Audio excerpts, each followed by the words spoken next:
Welcome to Macros 101. Finally understanding macros. My name is Caroline Drury. I'm the co-founder of MacroPath and also the founder of the Beyond Before and After Fitness app. I've been teaching this course for a number of years, and I've been told that when people see this, they finally understand macros. Why I love macros, protein, carbs, and fat, is because it really is where the science and the art of food collide. You can build beautiful meals using just protein, carbs, and fat, but what you're getting is the benefit of the measuring of those protein, carbs, and fat as they pertain to your specific fitness goals. Macros, one thing I want to just really clear up right away, macros is not dieting. Macros is a measuring tool, okay? So I really want you to challenge yourself to disband that relationship, that tracking or counting macros is dieting. Dieting is being in a deficit of those macros. It's not the actual macros themselves. You're going to hear me through this course use a number of analogies because these analogies work.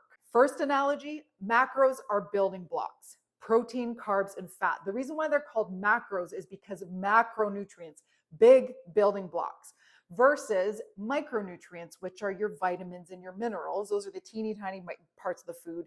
The macronutrients, the big nutrients, protein, carbs, and fat, are the foundation on which your food is built. So I'm going to use building blocks because that's really what macronutrients are. They are literal building blocks. Protein, I'm going to use red for red meat, let's just say. Carbs, I'm using green because lots of veggies, white for starchy carbs, and yellow for fats because it looks like butter. So that's what we're going to establish here, and I'm going to use that many times throughout this series. Protein building block, carb building block, fat building block. Another thing that I want to stress right off the bat and get you thinking about is that, again, macronutrients, the tracking of them is not dieting. It is simply a measuring tool. And part of that measuring tool is using a scale.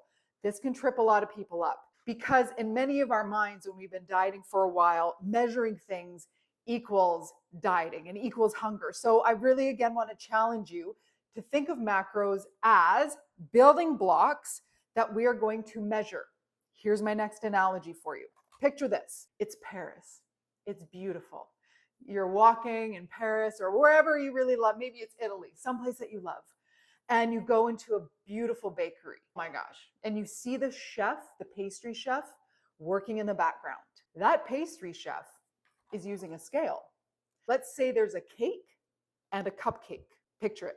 A beautiful cake, a really delicious cupcake. They will be using a scale to measure out the flour, the butter, the milk, the eggs. They are using a scale because the measuring tool is needed for whether they're building a cake, big version, or a cupcake, a small version. This is a tool. They're going to be using the scale to weigh out and measure their building blocks for the cake.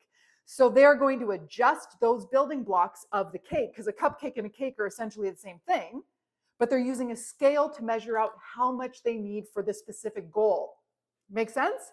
Your body is the same. If you are just maintaining your weight or, using fitness and nutrition as a lifestyle, but you love how macros make you feel, that's me. That's so many of the women that I work with. I am using a food scale to make sure that I am measuring my building blocks to maintain my muscle, to give me enough energy with my carbs, to get hormone healthy fats. I want to get enough of those. So I'm using a food scale to measure out these macros so that I get enough. If you are in a fat loss phase, you're the cupcake. I was the cake, you're the cupcake.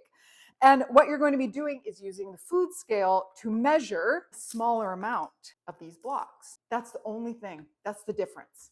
Okay? So I hope you're excited because this is a tool that you are going to use to get yourself the results that you want in a healthy and sustainable way. And that's going to show you how you can strategically use this scale to do anything you want with your food. So I hope that analogy of the cake versus the cupcake, using this as a tool, these are the building blocks. I hope that that's put you in the right frame of mind to be excited about learning macros and learning about how you can use more or less of these building blocks to get you the results that you want. I'm so excited to dive into this. I love teaching this. So let's get going.